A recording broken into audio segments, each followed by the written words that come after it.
Okay. So introducing, before I start introducing you to CP2 actuarial course, let me give you a bit of background around how I approached CP2. So I was in first year of my work, and I was using Excel. I was given some tips by my seniors that, okay, this is how formatting should look like. This is how you will present your visualizations. I used to prepare bar charts and histogram, but then they used to say, okay, you have missed the title. This figures don't look correct. If I'll show it on a big screen, this is too small for the people to read it. Or if I'm showing it on a smaller screen, I should make the text larger. So you might also receive these kinds of feedback from your seniors while you're working. And all of this, what you actually do at your daily job, is going to help you a lot in CP2. CP2 is not just about studying, and just omitting whatever you have learned through the book or through the papers in the exam. It is the most practical and easiest exam, I would say, because it helps you connect between your exams as well as your work. So for all the previous papers that you would have set for like core principles, they were mainly around principles. There was no, I would not say there was no application, but it was like you were not able to see the application directly. That how the option pricing that you're learning, the formula you're learning is going to impact you at work. You only knew that, okay, this is how the formula works, this is how I have to do it in the exam. But practical application would come at a very later stage when you start working. So this is where CP2 helps you in. This is where CP2 comes in, that it helps you apply all the concepts that you have learned in the core principles to your exam in those 3 hours, and that's where you crack your exam and you clear it with flying colors. Why CP2 and what is CP2? So let's look at the aim. So the aim of the CP2 was not just to teach you how to create a model, but it's more so focused on how you document your workings. So in the workplaces also, if you have worked upon any file, there would be like sign off tabs where you will write whatever you have updated in the comments, and then you'll put a date, and then you'll put your name, that okay, this update was done by so and so person. And then there will be some files where there will be instructions tabs where they will explain what this file is doing. So when you are new to the work, they will ask you to, okay, just read the instructions, go through the file, understand what is there in the file, and then come up with any questions that you have. That's what we do at our work, right? So what you are given at your workplace on your day one or on your first year is actually what you are going to prepare in CP2. So you will be given certain instructions, you will be given certain guidelines how to prepare this particular model or this particular file, and then you have to create that file in a way that whether it's you who is going to update it at a later stage, it should be easy enough for you to do. Or if somebody else comes in and he tries to work on it, it should again be clear enough that the person can complete the file without your help. Say I'm leaving tomorrow. My file should be self explanatory. My file should be easy enough to understand for the person who is going to replace me. My replacement might not arrive 2 months down the line, and the person I have given my handover to may also not be around by the time the other person joins. So, from all this point of view, CP2 becomes very, very relevant for your work, and it becomes very easy also to clear this paper. Now, this is the aim that I have copied from the CMP. So let's just read this aim, and then we'll try to explain you how beautifully they have designed this paper. So the aim of the CP2 is to understand and apply critical steps to model data, document the work, create and maintain an audit trail, analyze the methods used and outputs generated, and effectively communicate to the colleagues the approach, results, and conclusion. So if you read this aim, critical steps to model data, document the work, and create a maintain an audit trail. Till this part becomes your paper A.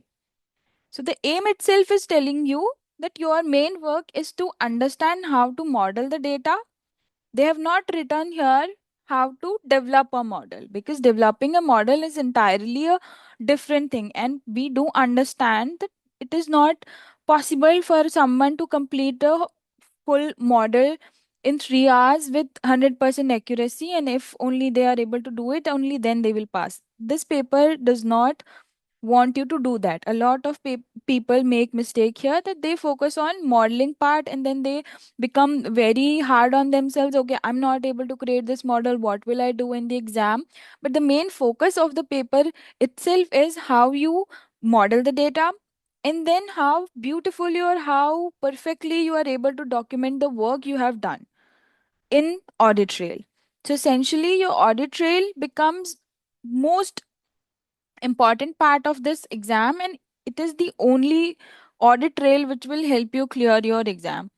You can say in a way 70 marks will be for audit trail, because the formatting of the audit trail, the way you have written, it should flow like a story. It should not be like I'm talking about one thing on a one para and then suddenly I'm switching to different para with different concept, and third para again reflecting back to first. We don't want to do that. We'll see in very much detail how you will check the flow of the audit trail. Sorry, how you will write an audit trail, how you create an audit trail starting from the start, and we'll Sorry, also see what everyone. are the components. Can you please mute yourself? Uh, I had to ask a question, ma'am. uh, can we take the questions in the end? You can note it down for now. We'll take all the questions in the end. Okay. Then comes the paper B, which is the next part of your aim, which is analyze the method used, outputs generated, and effectively communicate to the colleagues the approach, results, and conclusion. So in the second part, the we'll also check the chat at the end of the session. You can keep posting your questions if you have. We'll see all the questions in the end. In the second part, you will be given some you will be given a base model, you will be given some workings, they will give you some guidance to enhance those workings and then create multiple other scenarios, and then again communication is the key.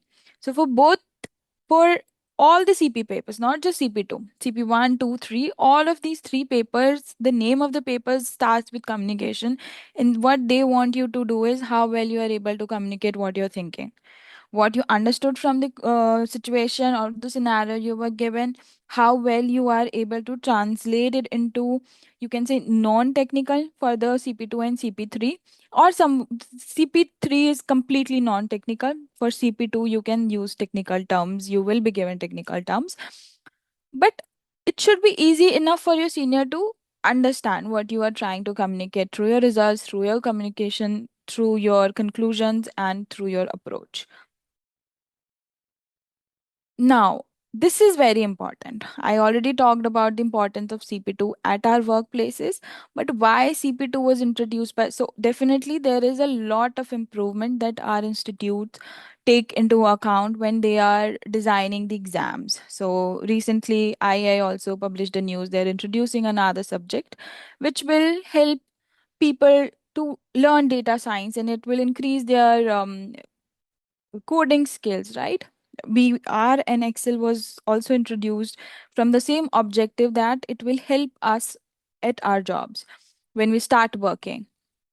So CP2 was actually influenced by the APS. What is APS? Actuarial Professional Profession Standards. So these are certain standards which are published by the Exam Institute, or you can say IFO and IAI. These standards are to be adhered by all the fellow members, all the associate members of the institute. These are guidelines which you have to follow as actuary while you are doing any work, while you're working at an insurance company or at a consulting firm. You have to adhere to this standards. Then there are certain standards like international standard of actuarial practice. Again, these are same standards, practice standards, how you do your work, how you document data, how you document your work.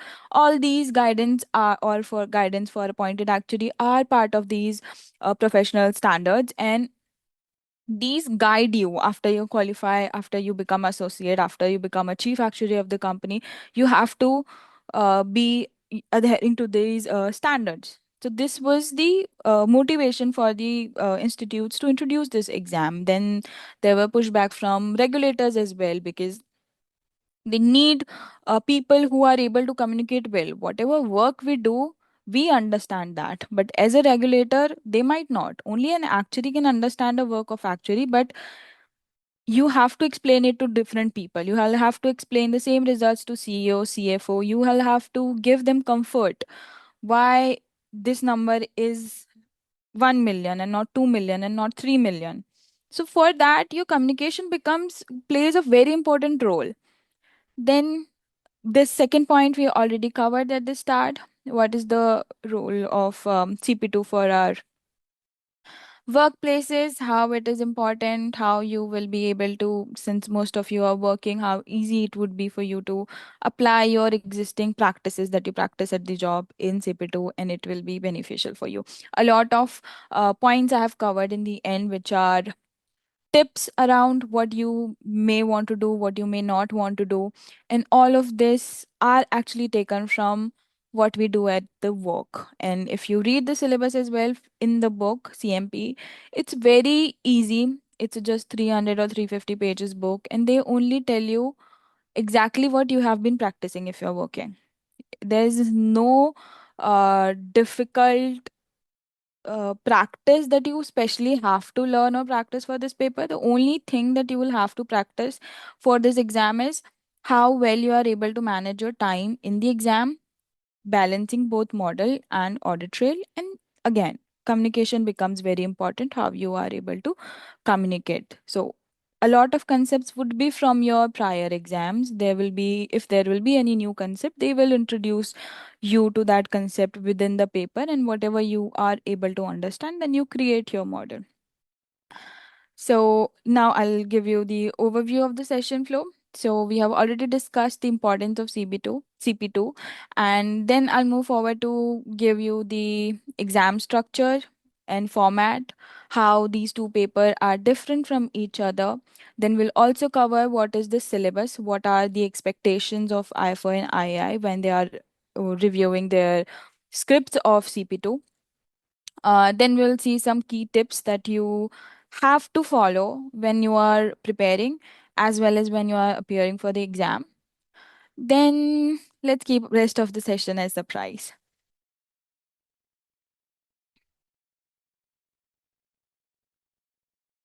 Okay, so we'll start with syllabus. So in the book, if you go through your first study guide, you will find this very easily. I have just summarized your syllabus points into very small points so that I cover majority of it. If you want to go through it in detail, you can go through the study guide that is part of the book. So, first important point for both. So, now I'll completely focus on. So, you'll have to switch between A and B, and you have to understand what is the difference between the two, because there are some common points where both of these papers intersect, but then there are some points where we go in a different direction for both of the exams. So, for preparation and analysis of data. So, in first paper, you will do it very in a very detailed way. You can say how you prepare your data, how you will analyze your data. For this, your subjects from CS1, the concepts from CS1 like mean, median, mode, then chi-square test, F-test, T-test, all these concepts will come into play. You will see the past papers and you will see chi-square test is the most asked test in both for IAI and for IFOM. So, because when you are testing a data, you will perform chi-square test, right? So, you need to revise your concepts of CS1, which you think are easily able, you will be able to apply in Excel. So, you will not be asked to solve any equation, okay? You will not be asked to give proof of any theorem or something like that. No. You may want to know the theorem so that you are able to apply it. That is what is tested in CP2. Whatever you're learning from your core principle papers will be applied in CP2. You can expect questions from CB1, CB2, like the concepts, not questions. like NPV, net present value, is another concept which is very easy to replicate in CP2. Then loan schedule, which was part of either CM1 or CM1, if I remember correctly. So you will have to revise those concepts so that even though when you will be sitting in the we'll walk you through the exam papers, we'll cover different type of questions, but apart from that, for your own learning and for your own understanding, you should revise your core principles, concepts. If if you have cleared them like very recently, that is fine. But if you have cleared it like it has been like a couple of months or years, then you should revise those. So the percentage of this 10 percentage which I've given in the bracket is the weightage which is indicative of the marks. So if you have 100 marks of paper for CP2, 10 marks would be there for preparation and analysis of data. So you can expect around, let's say you will do some checks on any value which is negative, or if there are missing values, how you will deal with it. If there are, let's say for example, you were given the data about age of customers, but you could see that there is a zero in there, so that means that's incorrect, right? Then there could be possibility there is a negative value in the age cannot be negative, so you will do these kind of sense checks. You will do, then they will ask you to test basically whether this particular data follows a normal distribution or not. They might give you random numbers and then ask you to test whether this follows uniform distribution or not. So you will see these kind of data analysis questions, and these will account for 10 marks or in the paper. Then 20 marks would be for your model. So this is specifically for um so you can apply it in both. Like in the first paper you will not prepare or analyze the data, you will analyze mostly the results in the paper B, if we bifurcate first objective into two. So first part would be where the whole 10 marks would be for your data analysis part in paper A. In paper B, this might not be as important as it is for paper A. In paper B, you already get a model. You may want to analyze the results rather, and you will have to comment on the results. For development of the model, I'll combine two things here. In CP2A paper, you have to create the model. You will be given guidance, you will be given inputs, parameters, and you'll have to set some assumptions, and then you'll have to create the model. In paper B, you will get the model, but then you will create additional scenarios by changing maybe a formula or maybe some parameters, like that. So again, 30% in paper A are reserved for your data analysis and model. Rest of the other marks are actually for your audit trail. In paper B, you can say 80% of your marks are for your summary report and 20% marks are for your scenarios. Like again, you can average it out as 75, 75, 75 for audit trail, 75 for summary report, so that you remember it quickly, and rest of the 25 marks in a way are for the calculation part that you will be doing. So you can see that even the weightage itself guides you. What is important for this paper is your communication. A lot of people make this mistake. They are like, I was not able to create the model. How can I write the audit trail? You can still write the audit trail. You might not be able to complete the calculation part, but you can still cover a lot of prior informations in your audit trail. Then model testing. So for first part as well, if you are able to complete the model, you don't have to worry. A lot of people, like 80% to 90% of the candidates are not able to complete their model of CP2 and they still pass. So model testing hardly carries marks in paper one. Paper B, it carries marks because you'll have to check what are the base results and if you are comfortable with those base results or not. Say, for example, you were asked to find the number of years it will take for you to pay off of this loan. And if your answer is coming out to be negative, you can't give examiner a negative answer because it's not possible, right? So this is how you validate. We will see all the other ways. We'll also see different type of examples where how to validate the results, how you can think how can you relate it to real life, and then see whether this results are reasonable or not. Then you'll assess the reasonableness in the different scenarios. So for example, if you were asked to find this number of years, in one you are getting -10, in another you are getting 0, and then another you are getting 10. So first itself is wrong, so definitely the other two are also wrong. And if you write a comparison between these results and conclusion, you will not score marks.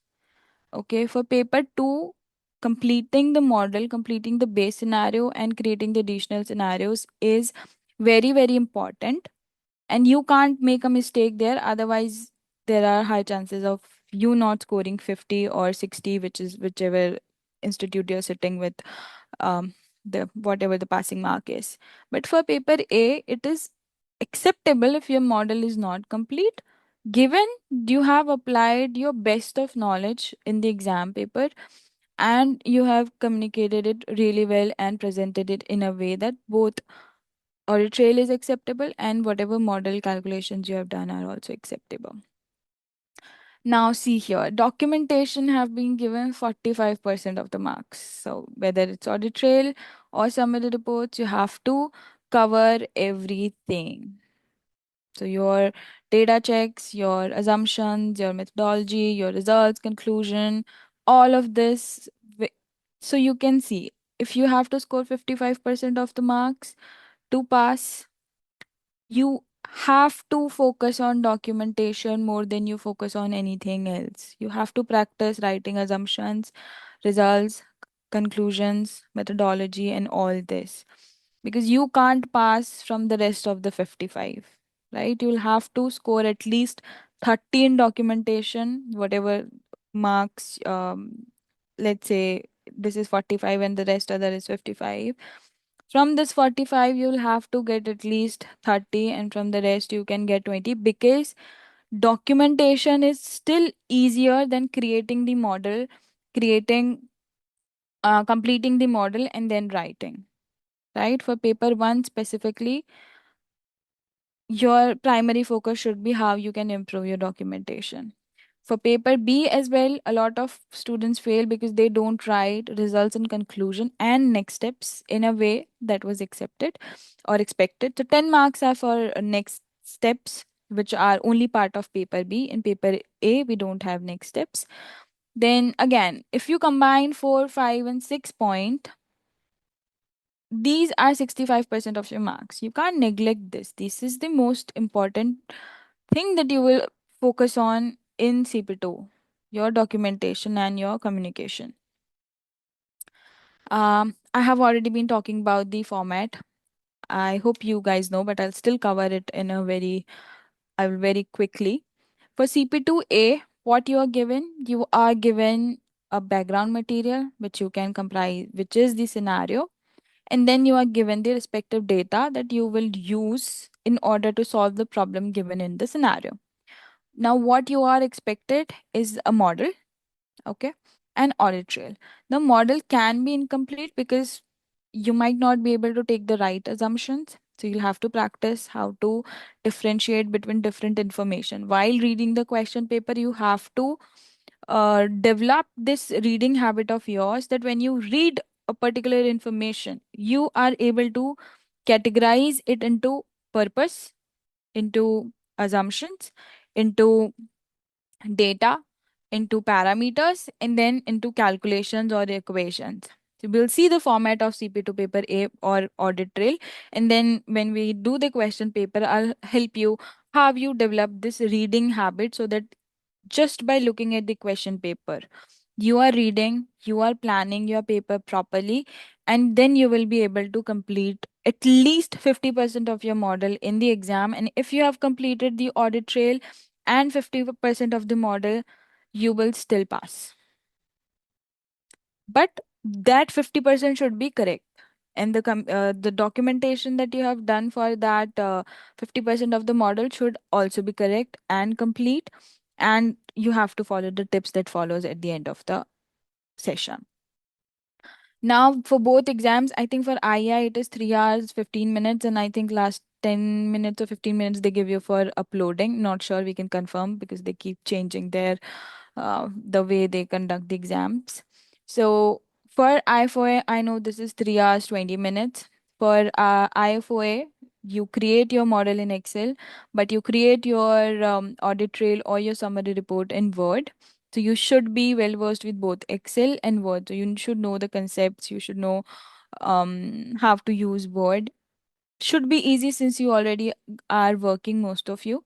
We'll cover Word if needed in the future sessions if anybody is not comfortable with Word, but I think it should be very easy. They are not expecting like very difficult functionalities, just a basic Word.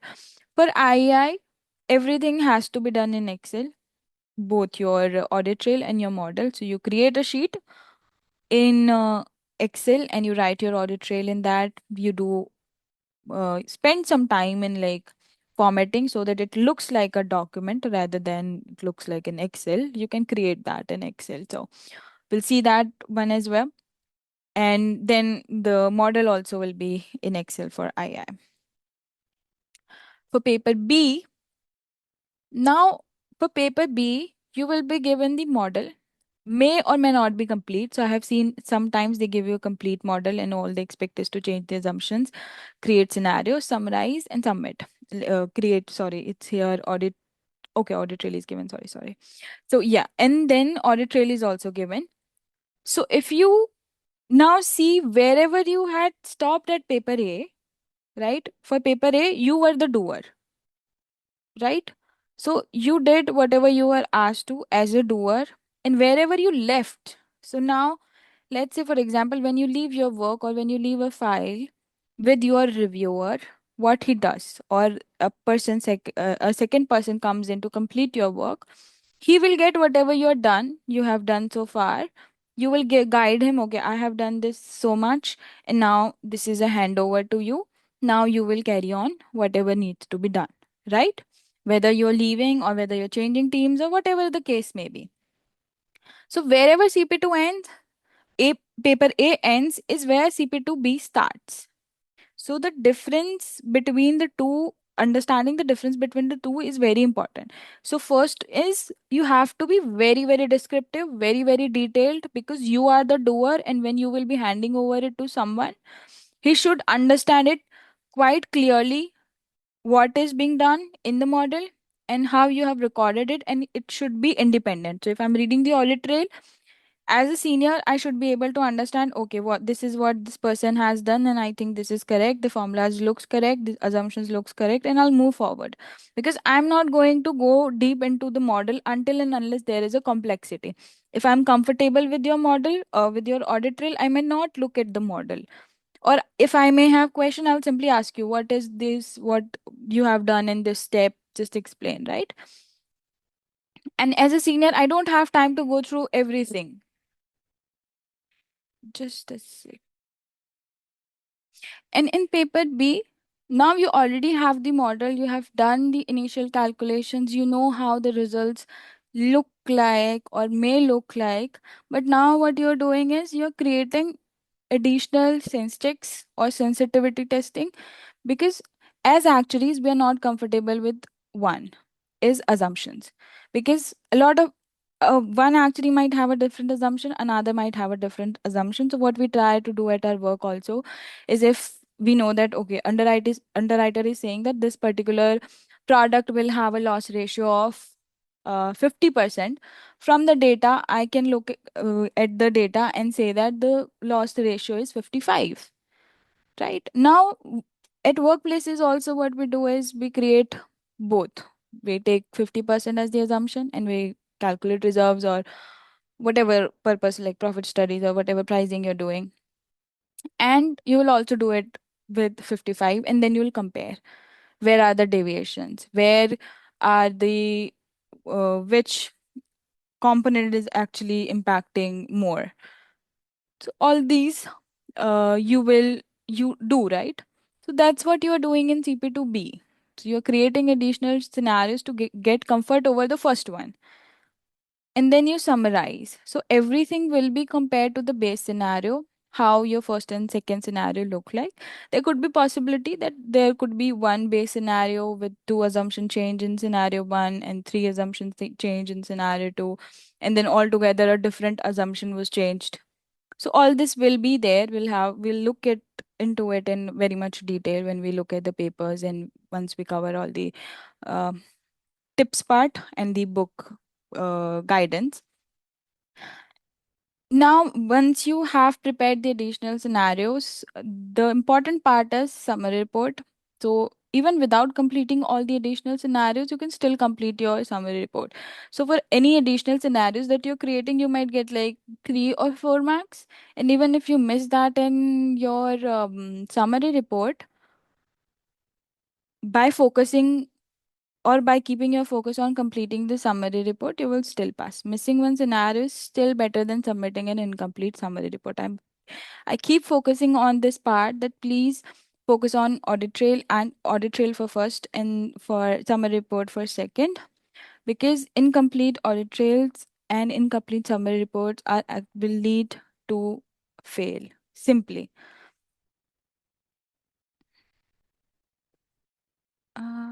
My content moved on. Okay. Now let's see the structure. This will make whatever I have said prior more clear now.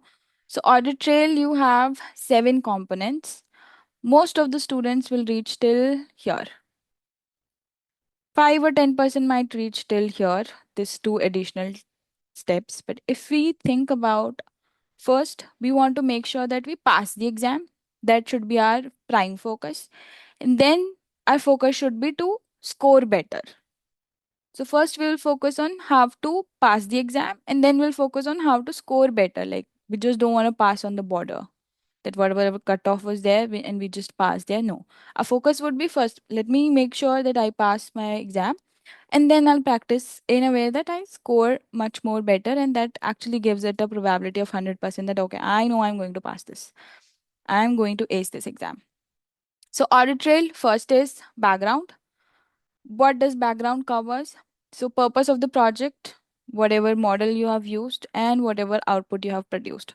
Now you may think, okay, if I am going to write whatever outputs are to be produced in background, then what am I going to write in calculations? Or if I have to write everything in background because purpose, model used and outputs to be produced are part of background, then what am I going to write in the rest of the headings? So in background, you just give, or you can say you are signposting. So you are giving the reader who is reading your document a bit of background is what it is going to look like ahead when you go through my document. So first I'll start with the story or I'll start with the scenario which is given in the question that okay, why I am doing this product or why I am preparing this model, because somebody reached out to me with this problem. So you will write that problem, that somebody so and so person reached out to me for this problem, and that is what is covered in the purpose of the project. Then you give signposting around what are you trying to do to solve this problem. So let's say the person has asked you to tell you which of the projects are, which one is more profitable. So you will say, you will give a bit of introduction around, okay, I'm going to use net present value. It will be given in the question. You just have to extract the information from the question paper and write it in the purpose. I'll show you examples where they have clearly simply copied the information from the question paper, paraphrased it, removed the extra words, and have written in the purpose. So you give them an intro or a sign posting around what are you going to do. So you are going to use net present value. So you will write as a one liner or two liner. And then at the end, what are you producing? So you might be producing two models or you might be producing two different results, right? Or you might be producing some data accuracy checks or whatever they have asked you. So whatever is in your question paper, whatever comes as part of the question, you will find all your answers in question for this output to be produced. So they will ask you to prepare, you will have to prepare this model and this model. So you will leave like a intro for output to be produced in the background. Then you will move on to data part. So in the data, there are four things that you might want to cover. First is data description. So you will quickly describe whatever data was given to you, right? So there could be possibility that they give you data of different customers of life insurance company. Then they might also give you a mortality table. So you will give like a small description around, okay, we are given this and we are given that. Then you also mention the data source. So again, this will also be part of your question paper. They will tell you who gave you this mortality table. They can simply say this mortality table was made available to you by the customer or the person who reached out to you for this model. So you will write these kind of sentences. You have to be very clear because audit trail is an independent document. I don't want to go to your model and verify or leave with a question. So whenever you're writing background, it can be signposting, but it cannot be a question mark. Ki I have to go back and find the answer to this question which was posted in background and now I don't know where to find. I'll add signposting, but I'll not leave any question unanswered in any of the section. So especially for the data section, data description, you will also mention the data source from where you got the data, then how you prepared the data. If there is a description in the question paper that how they come up with this mortality table, you will add a sentence or two in order to add that or say whatever the case may be. Then you will be asked to apply checks. The first question of CP2 paper A itself is apply reasonable checks. So whatever checks and adjustments you are applying, so checks because as I previously gave you an example that if I'm given the age of the customers, I cannot have a zero, I cannot have a negative value. So these are the kind of checks you will perform. Now, in order to solve these checks, so I cannot go ahead with a zero or I cannot altogether skip that entry, right? Because it is material and I cannot also include a negative value. So what I'll try to make adjustment, I'll see whatever the value was there on maybe take the average age of the whole of the customers and I apply the adjustment as okay, I'm making this value zero as the average age of rest of the uh rest of the portfolio, rest of the customers. So these are the adjustments, and you will have to write down those as well, whatever adjustments you are making, and then you will create a separate sheet where you will keep like, okay, this is the revised data, and in this tab, and then I'm going to use this going forward for my calculations. So very clear, no question. If you are writing here what is the data problems you have observed, then here itself you should answer what you have done to resolve them. You will also, so in data preparation process, you will write about, okay, I have applied these checks, I am, and then followed by the answers that these are the adjustments I have taken because the data was incorrect or otherwise. You can also skip, but in exam I have not observed excluding any entry. They always make adjustments and they highlight, and it is possible that your adjustment might be different from what is given in the examiner report, and they will take that into consideration before marking you, so you don't have to worry about that. Then comes parameter. So far most portion of your background comes from the question paper. Most part of your data, excluding the checks and adjustments you have applied, also comes from your question paper. So you don't need a complete model to write majority of the content in background and data. Then comes parameters. So you will write parameters. So parameters are given in the book as in the question paper. There are standard parameters also that you can prepare. The more number of papers you do the more parameters you will see, and then you will see, okay, these are kind of matching with one another, and in loan schedule type of questions I can apply these. Then there will be some common assumptions or some common parameters for some kind of questions, right? So parameters also will be given to you as part of your question paper, either written in the parameter sheet or written in the question paper. So you have to identify and write it in the parameter sheet as well as in the audit trail and whatever the inputs you are given. So parameters again can be completed independently of your model. So even if you have not started calculating anything, you are still able to complete your parameters tab. Then comes assumption. So you'll have to list down the assumptions you're taking while creating this particular model. Key difference between parameter and assumption is assumptions are slightly implicit. Parameters, you know that, okay, interest rate that I'm going to use to price this product is 5%. So this is parameter. Now, why are you using only 5%? Because you decided to keep, I don't want to include more complexity in my product. Let's keep it 5%. Let's keep it constant. I'm not increasing it or decreasing it or using a stochastic model for interest rate, right? So this becomes your assumption that, okay, my interest rate is constant throughout the life of the policy. So the key difference between the two is this. So a lot of your assumptions can be from your parameters. So you can draw some assumptions from the parameters. So whatever parameters are given in your question paper, you have to relate it to the real world. You have to understand it, and then you have to create an assumption out of it. And some certain assumptions would be from your data part. So these are the two ways where how you will develop your assumptions. First is data. Whatever you're using in the data, you simply assumed, okay, we'll follow uniform distribution. Why you will follow distribution? Because the data was supporting it, right? But this is you, or if it was not, then this was your assumption for decreasing the complexity, or in real life you have observed that. So these are the sort of assumptions that you write. So the inspiration will come always from the data and parameters to write your assumptions.